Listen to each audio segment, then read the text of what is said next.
Hey everybody, this is Stuart with Wine on the Dime, and today I have a wine from our upcoming guest, or one of our upcoming guests, on this Thursday's Pink Society chat.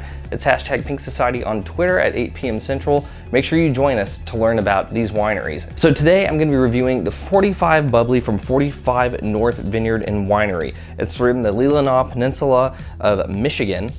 That's right, I said Michigan. Oh yeah, it's a 2020, and it has a nice little bit of information on the back. 210 cases, harvested at 21.5 bricks, pH 3.33, acidity 7.9 grams per liter, and then you can scan a QR code to get more info. And it's 100% Riesling, so I'm super happy about that. Let me open this and let's get to the color. Oh yeah, screw top.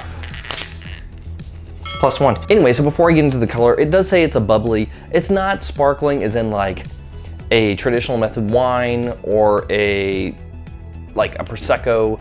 It's more of like a Vino Verde type of sparkling. It kind of, when you open it, kind of fizzes up and then it just lightly has an effervescence, and that's what you get out of this wine. In terms of the color, I'm gonna say you are medium lemon, no artifacts, no cloudiness. All right, so on the nose, oh, definitely some red apple, a little bit of pear, a tiny bit of like, maybe like a orange peel. There's also, I was actually expecting to get some sort of petroleum note from it, but I'm not. And in terms of that orange peel, I'm gonna go back and I'm gonna say it's like a candied orange peel. And there might be another citrus in there, maybe a little bit of lemon, just like a touch of lemon. But how does it taste? High acid. Woo, high acid. Yeah, this is definitely not like a sparkling wine. This is something that has a little bit of effervescence on the palate, as I kind of mentioned. Actually, that apple, you kind of get this like pulpiness of the apple. The pear, it is present, but it actually integrates into going into like the mid palate, going into the finish. It integrates into that slightly candied orange peel, but then that lemon actually is reasonably strong on the palate, and almost to the point where like, as it's transitioning from the mid palate into the finish, it kind of jumps everything in terms of intensity, and then it kind of flows back into evening out. So in terms of the other characteristics of the wine, a medium body, high acid, medium minus going into medium finish. If I had to lean towards one, I'd probably say medium finish. There's really no mousse to talk about. Even like I said, it says sparkling. There's no persistent mousse. So once I put it in my mouth, you kind of get that effervescent hit, and then it's gone. There's no persistence of those bubbles, which is fine. And this wine is bone dry. Bone dry, not a hint of sugar on the palate. The only thing that hints that it's sugary is that kind of orange note. So a few things here. One, this is the first time I've had this producer, because they're in Michigan and you don't really typically see those on the shelves here in Central Texas.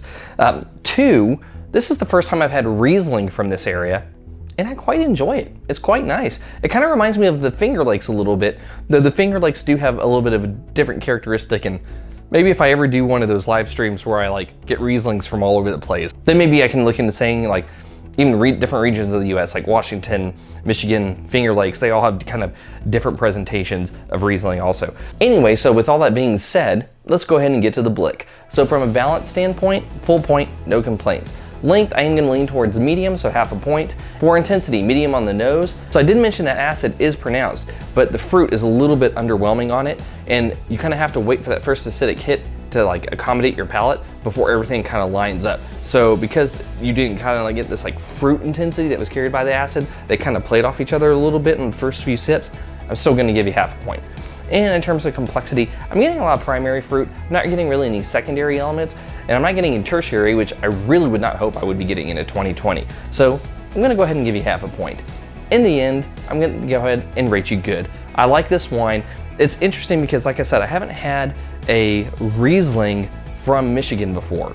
I've had a few Michigan wines like in my wine judging experience, and in just from what people have given me as we've been kind of experimenting with tastings, but I've never actually had a Riesling from this area. So this is definitely an area that I would like to experiment with again. Anyway, this has been Stuart with Wine on the Dime. If you liked today's video, please like, subscribe, and comment. Have you had the 45 North Winery and Vineyard 145 Bubbly. I'd be interested to know if you have. Leave a comment below, and I'll see y'all again soon with another episode from Wine on the Dime. And I will also see you this Thursday at 8 p.m. Central for the Pink Society chat on Twitter.